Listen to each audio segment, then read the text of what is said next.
मस्त तोंडाची चव बदलून टाकणारी ही डिश केलेली आहे आज मी। कढी गोळे एकदम मस्त लागतात हे। आणि एखाद्या वेळेस आपल्याला काही कंटाळा आला असेल भाजी वगैरे खायचा तर हे एक खूप छान असा पदार्थ आहे। तुम्ही पण नक्की करून पहा। चला तर मग सुरुवात करून घेते आहे। चणा डाळ मी रात्रीच भिजवून घेतलेली होती, अशी छान व्यवस्थित भिजल्या गेलेली आहे। ती आपल्याला मिक्सर मधून वाटून घ्यायची आहे। त्यात लसणाच्या पाकळ्या टाकलेल्या आहे मी 8-10। त्याच्यानंतर मिरच्या पेस्ट करतानाच करून घ्यायची आहे। तुम्हाला तुमच्या हिशोबाने तुम्ही तिखट किती हे करता त्या हिशोबाने टाकून घ्यायचे आहे। हे बघा, एखाद दुखाट अशी डाळ राहिली तरी चालते, ती भिजलेलीच असते, त्याच्यामुळे ती कढीमध्ये उकळवताना अजून शिजून जाते। त्यानंतर त्या पेस्टमध्ये हळद, तिखट, जिरे पूड, धने पूड, मीठ चवीनुसार हे सगळं टाकून घ्यायचं आहे आणि मिक्स करून घ्यायचं आहे आपल्याला। पूर्ण असं छान भिजवून घ्यायचं आहे। सगळे एकसाथ झाले आहे। हे बघा, छान गोळा बाइंडिंग होतो आहे व्यवस्थित। इथे मी कढीसाठी ताक वापरलेला आहे, घुसळून घेतलेला आहे ते थोडंसं। इथे दही पण वापरू शकतो, आंबट दहीचा वापर करायचा आहे, म्हणजे कढी जी होते ती आपली एकदम छान होते। साधं गोड वगैरे वापरलं तर ते तेवढं चांगलं होत नाही। मग इथे कांदे थोडे झाले की मी इथे हळद, तिखट टाकलेला आहे, थोडंसं परतवून घ्यायचं आहे। थोडं तेल सुटलं त्याला की लगेच ताक टाकून घ्यायचं आहे।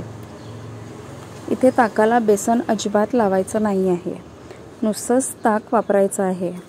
कारण गोळे टाकल्यानंतर त्या गोळ्यांचा थोडाफार अर्क त्यात कढीमध्ये उतरतो आणि ती आपोआप घट्ट येते गोळे शिजत येतपर्यंत।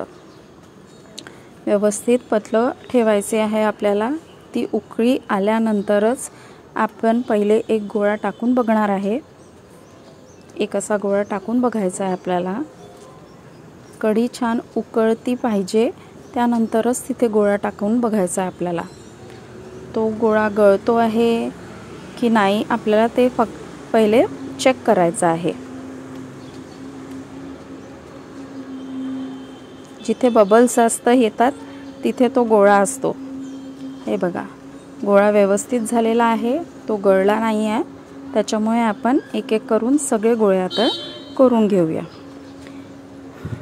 थोडे छोटे असे गोळे करायचे, कारण ते शिजताना थोडे आपोआप मोठा साईज होतो त्यांचा, फुलतात ते। त्याच्यामुळे खूप मोठे आधीच टाकले तर मग ते खूप मोठे होतील शिजून, त्याच्यामुळे थोडे छोटे छोटे साईज टाकायचे। ते शिजेपर्यंत मोठे होतातच, फुलतात ते। असे सगळीकडे टाकून घ्यायचे आहे। इथे फ्लेम आपल्याला बिलकुल कमी करायची नाही आहे, कारण एक एक गोळा टाकताना त्याची टेम्परेचर थोडं कमी होतं, त्याच्यामुळे फ्लेम कमी नाही होऊ द्यायची आहे, उकळी कमी होऊ नाही द्यायची आहे। हे बघा, एक एक गोळा बरोबर वर येतो। इथे मी वरून गोडलिंब टाकून घेतलेला आहे। मी वरूनच गोडलिंब वापरते, कारण तेलामध्ये फार तडतडतं ते। हे बघा, गोळे शिजत आले की कढी आपोआप घट्ट होत येते। हे बघा, गोळे शिजत आलेले आहे, कढी पण घट्ट होत आलेली आहे। इथे गोळा चेक करून घेतला, गोळा शिजलेला आहे। पानं लगेच वाढून घेते आहे मी।